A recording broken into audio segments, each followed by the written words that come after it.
Dalam nama Bapa dan Putra dan Roh Kudus, amin.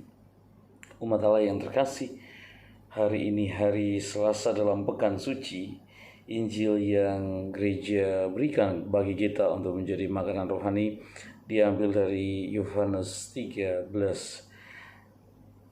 Saudari-saudaraku yang terkasih, hari ini kita akan berbicara tentang pengkhianatan.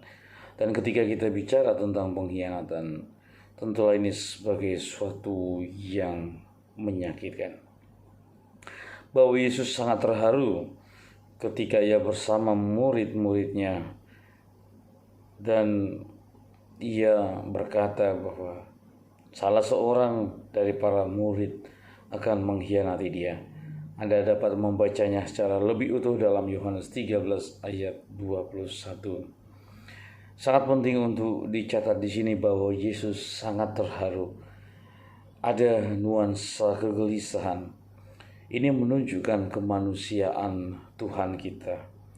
Yesus memiliki hati manusia dan ia mengasihi Yudas dengan kasih ilahi melalui hati manusianya. Sebagai hasil dari kasihnya kepada Yudas yang begitu sempurna ini, maka hati Yesus menjadi gelisah, bermasalah, dalam arti bahwa Yesus tidak dapat melakukan apapun selain yang telah dia lakukan untuk mengubah pikiran dan untuk mengubah hati Yudas. Bukan karena Yesus secara pribadi tersinggung atau marah oleh pengkhianatan Yudas. Sebaliknya, hati Yesus itu terbakar oleh kesedihan yang mendalam karena kehilangan Yudas yang ia cintai dengan cinta yang sempurna. Yudas memiliki kehendak bebas. Tanpa kehendak bebas, Yudas tidak bisa dengan bebas mengasihi Yesus. Namun dengan kehendak bebas pula, Yudas memilih untuk mengkhianati Yesus. Hal yang sama juga berlaku bagi kita. Kita memiliki kehendak bebas dan kita diberi kemampuan yang sama seperti yang dimiliki oleh Yudas untuk menerima kasih Yesus atau menolaknya. Kita dapat membiarkan anugerah keselamatan dan kasih karunia-Nya yang penuh kasih itu memasuki hidup kita atau kita bahkan menolaknya. 100% itu terserah pilihan kita. Minggu suci atau pekan suci adalah masa yang tepat bagi kita untuk merenungkan secara serius jalan yang sedang kita jalani. Setiap hari dalam hidup kita, kita diundang oleh Tuhan untuk memilih Dia dengan segenap kekuatan dan dengan segenap kasih kita.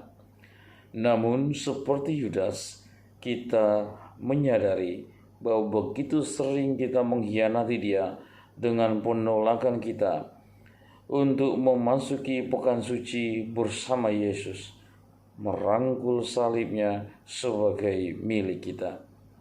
Kita seringkali gagal, para saudara, untuk memberikan hidup kita sepenuhnya dengan pengorbanan dan kemurahan hati, seperti yang dilakukan Tuhan kita dalam pekan suci ini. Mari kita renungkan hari ini kasih Yesus kepada Yudas. Kasih itu lebih besar daripada dosa Yudas yang membawa begitu banyak atau begitu besar rasa sakit ke dalam hati Yesus. Jika Yesus tidak mencintai Yudas, tentu penolakan itu tidak akan menyakitkan. Mari kita renungkan juga hari ini kasih Yesus bagi kita. Renungkanlah apakah hatinya juga gelisah atau tidak sebagai akibat dari tindakan-tindakan kita di dalam hidup sehari-hari. Mari kita jujur dan jangan membuat alasan. Jika Yesus terganggu dengan cara apapun sebagai akibat dari tindakan dan pilihan kita, itu bukan alasan untuk putus asa seperti yang dilakukan Yudas. Sebaliknya itu harus menjadi penyebab kegembiraan karena Anda menyadari kelemahan, dosa, dan keterbatasan Anda. Serahkanlah itu kepada Yesus yang mengasihi Anda lebih daripada Anda yang mengasihi diri sendiri. Ketika kita menyadari hal ini akan membawa begitu banyak penghiburan dan kedamaian bagi hati kita. Dan itu juga akan membawa banyak penghiburan dan kedamaian pada hati Tuhan kita. Tuhan mengasihi Anda dan Ia menunggu Anda untuk datang kepadanya. Tuhan memberkati. Bapa, Putra, dan Roh Kudus. Amin.